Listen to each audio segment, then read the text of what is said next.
자, 우리가 예수를 믿는다는 것은 과거 1세기에 유대 땅에서 태어나셔서 활동하셨고 또 30세에 공적인 삶을 왕성하게 사시다가 3년이 지난 33세 젊은 나이 때 십자가에 돌아가신 세계의 4대 성인 중에 한 분이신 예수님을 믿는 것이 아닙니다. 우리는 과거, 현재, 미래를 관통하시는 하나님이신 예수님을 믿는 것입니다. 다시 말하면 1세기 때 역사하셨던 예수님이 이제도 살아계셔서 성령님을 통하여 현존하시는 예수님을 믿는다는 것입니다.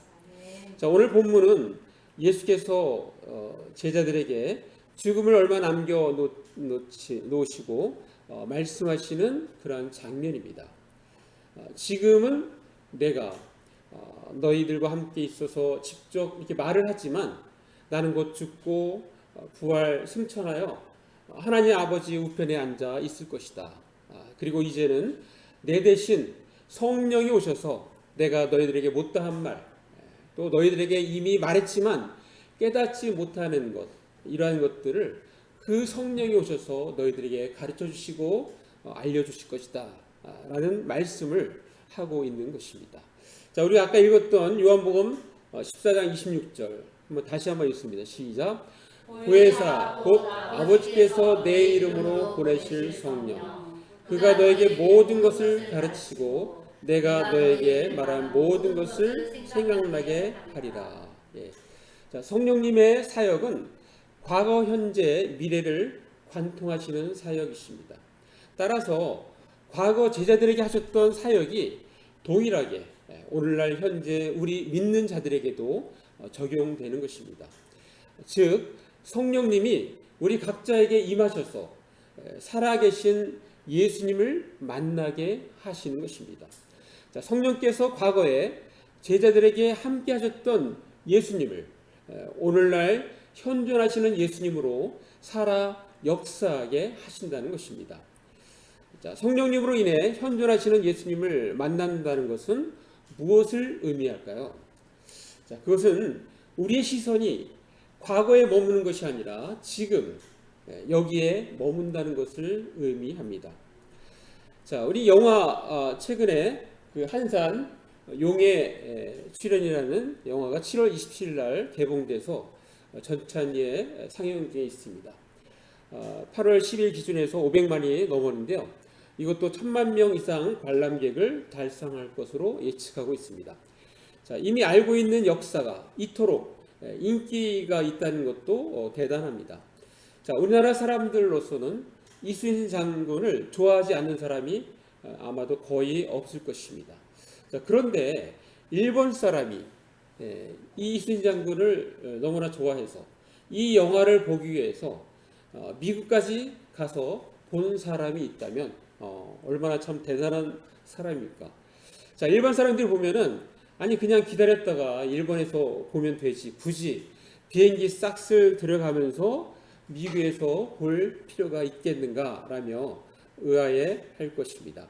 자, 그가 미국에 가서 본 이유는 지난 8년 전에 한국에서 역대 최고의 흥행을 기록했던 그 명량이라는 영화가 일본에 개봉되었을 때 그때 18분의 분량을 필름을 다 삭제를 해서 보여줬다는 것입니다. 그 18분은 일본 사람들이 한국을 막 괴롭히고 못 살게 구고 막 이런 거 자기들한테 이렇게 좀 안 좋은 이미지가 있는 거는 다 잘라낸 것입니다. 자, 그래서 이 일본 사람은 그냥 온전한 잘리지 않은 온전한 그 필름을 보고 싶어서 미국에 가서 영어로 이렇게 듣는 영화를 보게 된 것이 우리나라하고 미국하고 똑같이 동시에 개봉을 했거든요. 자, 이 미국에서 한산 용의 출연을 보고 한국의 감독에게 감사하는 마음을 이 사람이 가졌습니다. 자, 이순신 장군의 그 상대역 일본의 장수 자, 와키자카 야스하루가 바로 자신의 조상인데 나름대로 이순신 장군과 이렇게 결혼은 일본 장수로서 아주 잘 묘사했기 때문입니다. 자, 와키자카 야스하루의 후손들은 조선의 이순신 장군을 잊지를 못합니다. 왜냐하면 420년이 지난 오늘날에도 이 한산도 대첩, 이게 지금 이게 한산도 대첩이죠. 자, 여기에서 같이 전투를 했던 이 사람이 이제 와키 작가 이렇게 나오는 사람인데 이때 좀 대패를 해서 무인도에서 10여일 동안 미역과 솔잎을 먹으면서 버티다가 극적으로 살아냈기 때문입니다. 자, 와키 작가는 전쟁이 끝나기 반년 이상을 앞두고 일본으로 돌아갑니다. 그리고 자신과 이수신 장군과의 대결에서 패한 것에 대해 철저히 반성을 합니다. 그러면서 이 사람은 역사에 그걸 기록으로 남겨요. 기록. 무슨 말을 하냐면 이렇게 합니다. 나는 성급했고 적장은 침착했다. 여기서 적장은 이순신을 얘기하는 거예요. 나의 전술은 단순했지만 그의 전술은 치밀했다. 나는 적장 앞에 꼼짝할 수 없었다. 라는 것을 실제 역사적으로 기록으로 남깁니다. 자, 와키 작가는 패배를 통하여 철저히 겸손의 중요성을 배웁니다. 그리고 그의 가문 사람들에게 그것을 잊지 않도록 1년 중 하루 한산도 대첩이 일어났던 날 미역만 먹도록 그렇게 명령을 내립니다. 그리고 그 전통이 420년이 지난 오늘날에도 계속해서 이어지고 있습니다. 그날이 이제 음력 7월 8일인가 그렇습니다.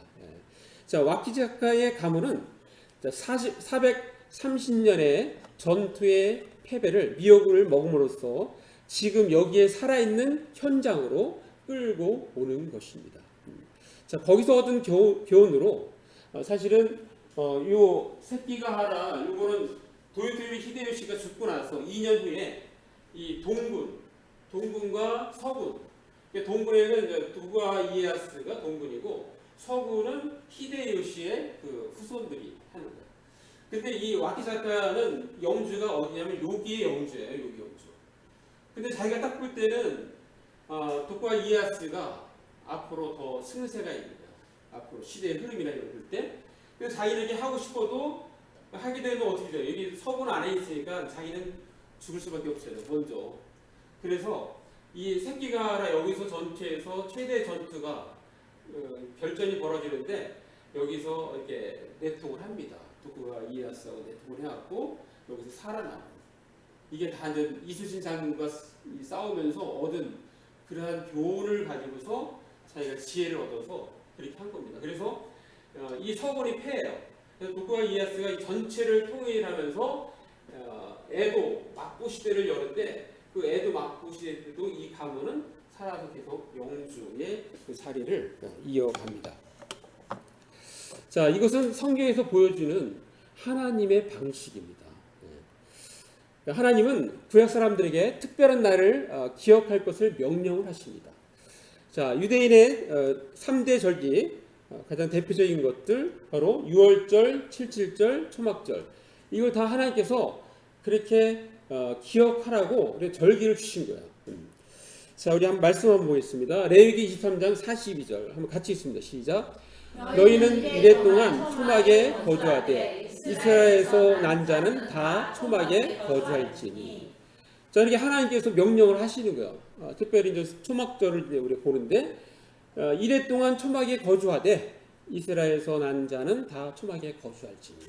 자, 그러면서 뭐라고 말씀하시냐면 43절 자, 또 읽습니다. 시작. 이는 내가 이스라엘 자손을 애굽 땅에서 인도하여 내던 때에 초막에 거주하게 한 줄을 너희 대대로 알게 함이니라. 나는 너희의 하나님 여호와이니라. 초막에 거주했었던 것, 너네가 광야에서 살았던 그 시대, 그거를 대대로 기억하게 하기 위해서 초막절을 지금도 하게 한다는 거예요. 자, 오늘날 초막절 지키는 모습 한번 보겠습니다. 자, 이게 지금 초막절을 이렇게 이거 만들기 위해서 이런 재료를 사가지고 이렇게 만드는 거예요.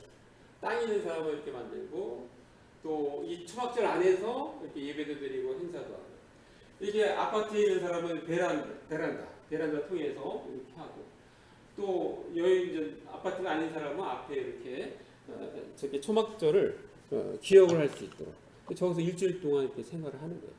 자, 이때 생활하면서 어떤 생활을 했어요? 광야에서 하나님께서 아무것도 없는데 하나님께서 만나를 주셔서 우리 민족이 잘 살아왔다. 그리고 그것이 가나안 땅에 들어갔을 때 정말 그 만나가 끊어지고 그 다음부터는 땅에서 얻는 것으로 우리가 먹고 살아왔다. 이것을 기억하는 거야. 자, 그러면서 사람들이 풍요함을 누릴 때 교만하지 말라고. 우리가 그런 옛날에 그런 어렵게 살 때가 있었으니까 그런 것들을 이 사람들 계속해서 마음속에 담고 살아오는 것입니다. 자, 그것이 또 잠언에서도 이렇게 표현해요. 자, 우리 한번 읽습니다. 잠언 30장 8절 시작. 곧 헛된 것과 거짓말을 내게서 멀리 하옵시며 나를 가난하게도 마옵시고 부하게도 마옵시고 오직 필요한 양식으로 나를 먹이시옵소서.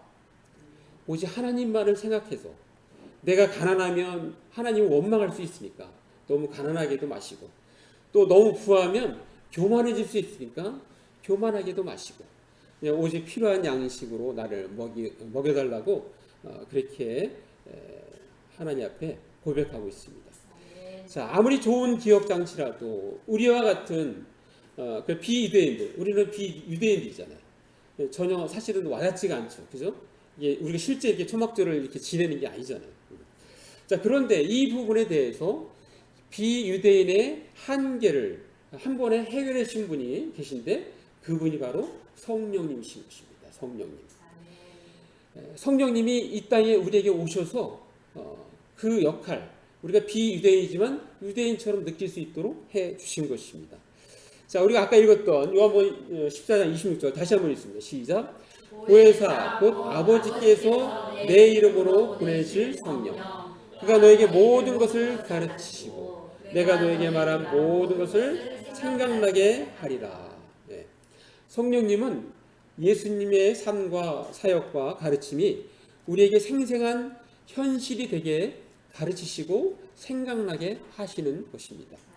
자, 성령님의 사역을 통해 우리는 오늘 여기 계시는 예수님의 모습을 볼 수 있고 그분의 목소리를 들을 수 있습니다. 자, 오늘날도 성령님은 예수님과 함께 하십니다. 또 우리와 함께 하십니다. 예배 드릴 때 은혜를 주십니다. 우리 각자의 삶에 개입하셔서 특별한 은혜를 부어 주십니다.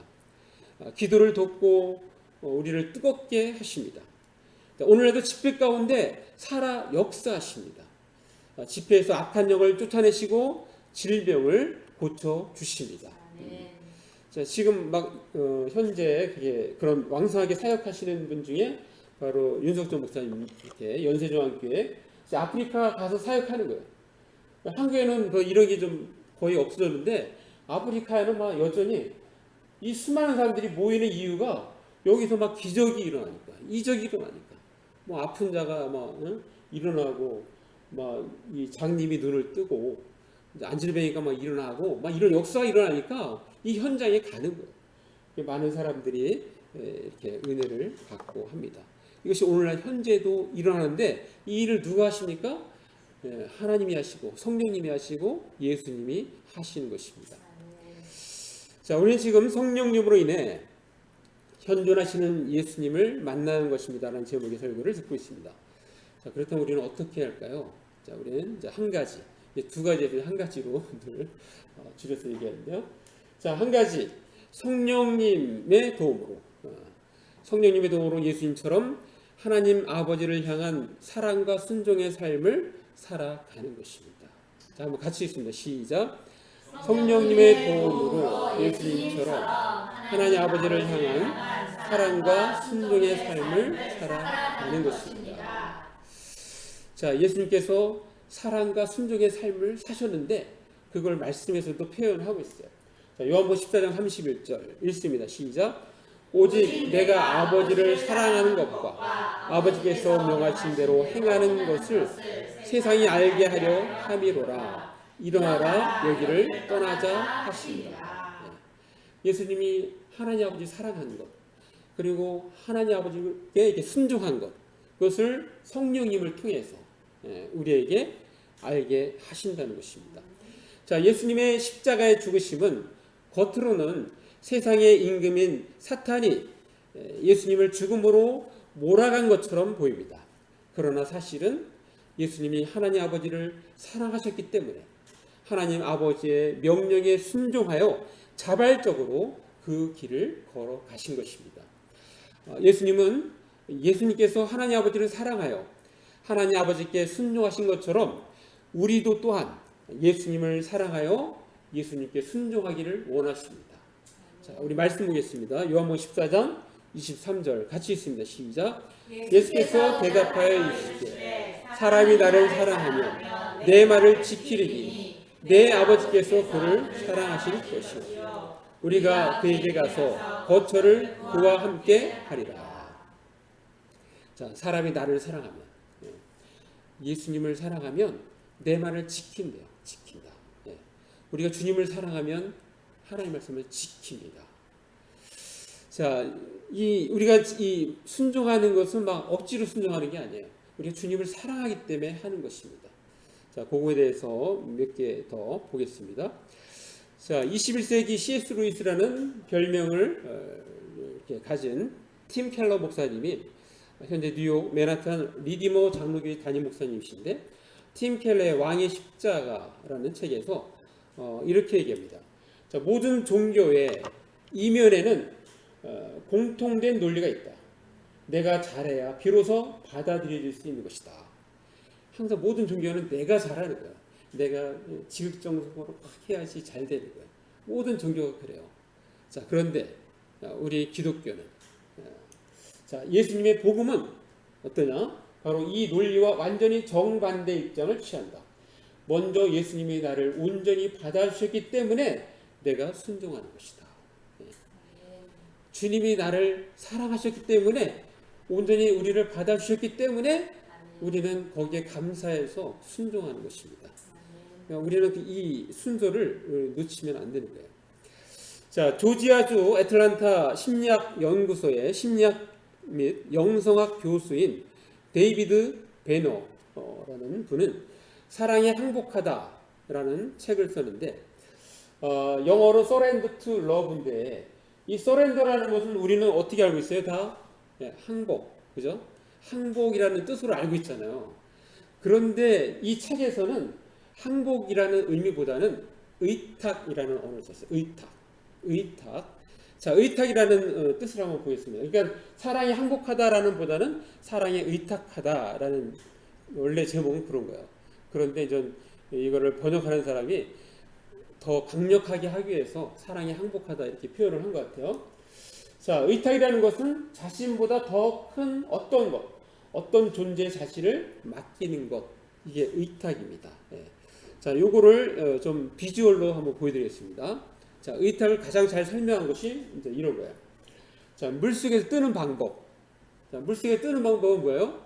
다 이렇게 양쪽에 팔 좌우로 벌려서 만세 잔세를 합니다.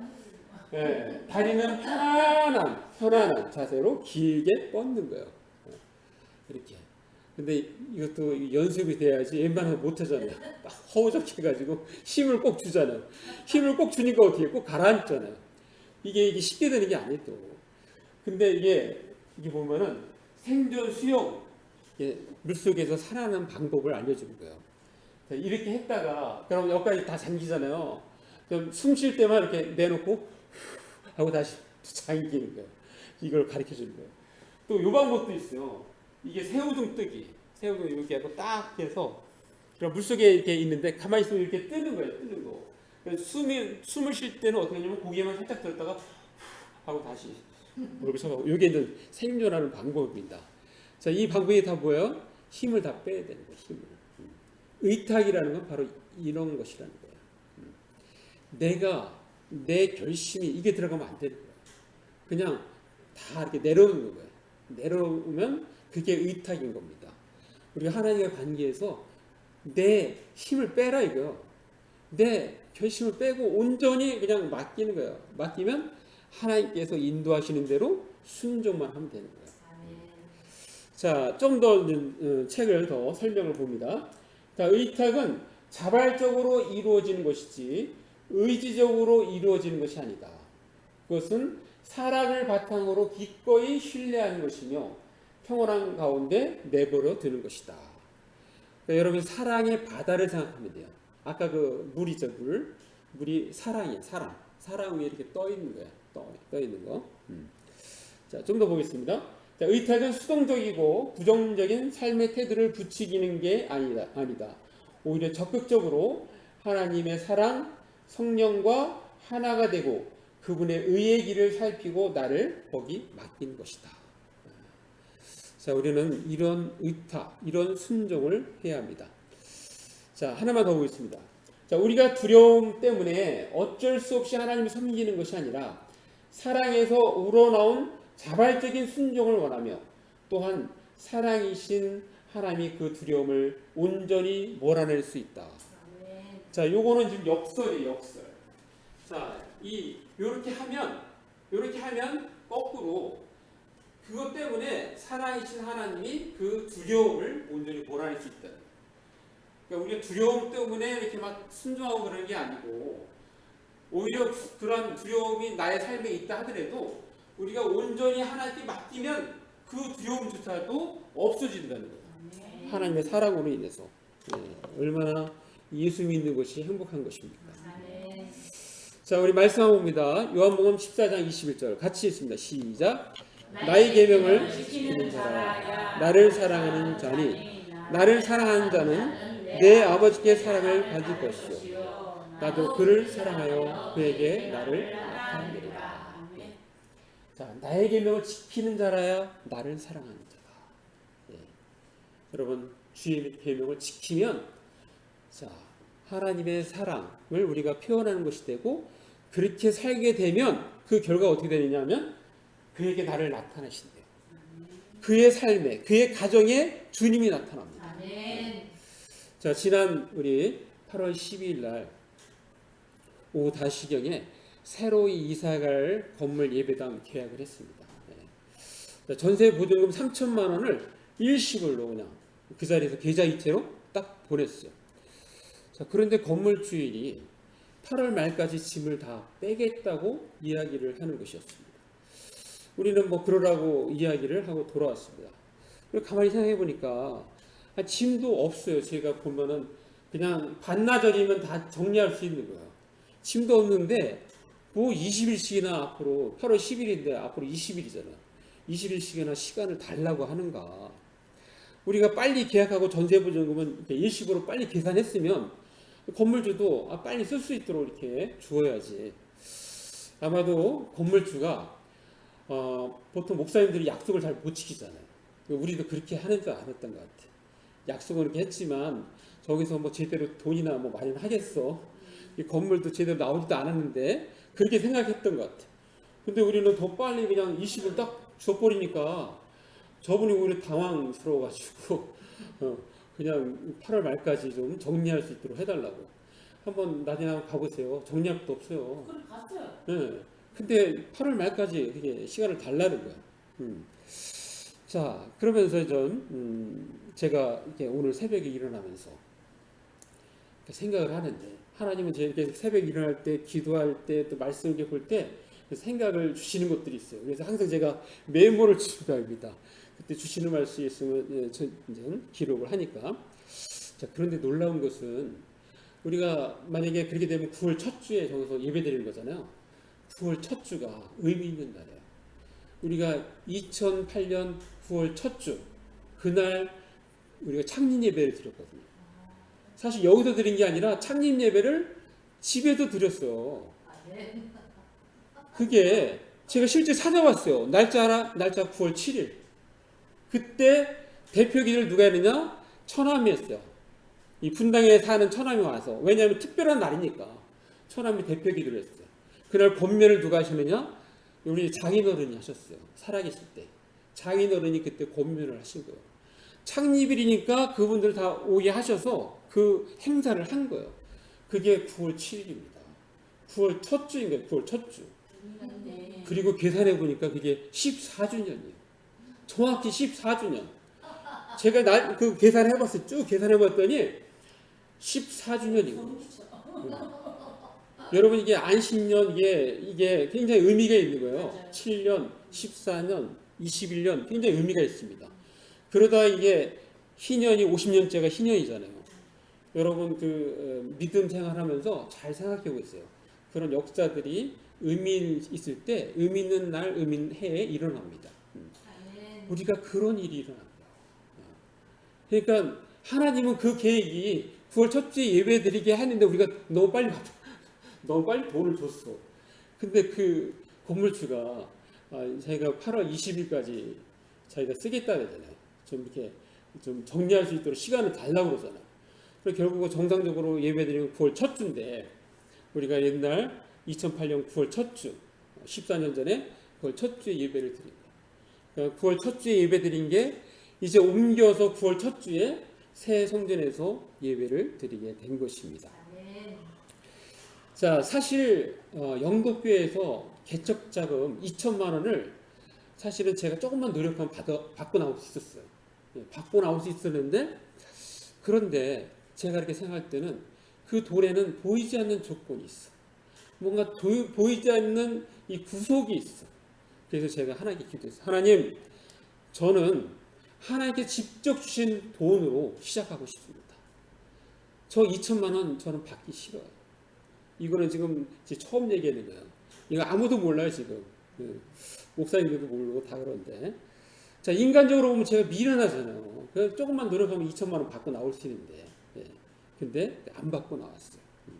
근데 그것은 영적으로만 아주 좋은 결정입니다. 지난 이렇게 돌이켜 보니까 하나님께서 2천만 원에 10배 이상을 채워줬어요. 10배 이상. 요번에 2천만 원 일시금으로 헌금한 거잖아요. 감사헌금. 그럼 10배 이상 축복받았으니까 감사헌금 할만 하잖아요. 집사님. 네? 이렇게 은혜 받으면 주머니가 열리는 거예요. 저는 생각지도 못했어요. 저는 2천만 원 어떻게 하면 대출 받을까 이 생각을 막 했는데 사모가 자기가 2천만 원 하겠다는 거예요. 그래서 너무너무 감사한데 돌이켜보니까 하나님께서 은혜를 주셨기 때문에 하는 겁니다. 그래서 얼마나 감사한지. 만약에 그 돈 받았으면 지금도 너무너무 힘들게 살지 않았을까 그런 생각이 드니까 역시 하나님께서 주신 게 최고입니다. 그래서 우리가 말씀대로 이렇게 지키고 살아가면 하나님께서 놀라운 은혜를 주시는 것입니다. 우리 다시 한번 우리 말씀 한번 읽습니다. 요한복음 14장 21절 시작. 나의 계명을 지키는 자라야 나를 사랑하는 자니 나를 사랑하는 자는 내 아버지께 사랑을 받을 것이요 나도 그를 사랑하여 그에게 나를 나타내리라. 자, 마무리합니다. 자, 우리는 이 땅에서 우상 숭배하듯 예수님을 믿으면 안 됩니다. 공자를 섬기듯 마호멧을 섬기듯 소크라테스를 존경하듯이 예수를 믿으면 안 되는 것입니다. 우리는 현존하시는 예수님을 믿고 따르는 것입니다. 뿐만 아니라 1세기 때 행하셨던 예수님의 사역을 우리도 이 땅에서 각자의 영역에서 재현하는 것입니다. 우리는 죽은 종교가 아닙니다. 무언가 잘 되기만을 바라는 기복 종교가 아닙니다. 어떤 교주를 따르는 것도 아닙니다. 우리는 살아계셔서 역사하시는 하나님을 믿고 따르는 것입니다. 오늘 말씀 제목처럼 성령님으로 인해서 현존하시는 예수님을 만나는 것입니다. 그리고 그러기 위해서 성령님의 도움으로 예수님처럼 하나님 아버지를 향한 사랑과 순종의 삶을 살아가는 것입니다. 우리 모두 성령님의 도우심으로 예수님처럼 하나님 아버지를 향한 사랑과 순종의 삶을 살아가시는 저와 여러분 되시기를 간절히 바랍니다. 이 시간 기도하겠습니다. 시간 말씀 생각하시면서 우리 1, 2분 잠깐 기도로 나아갑니다.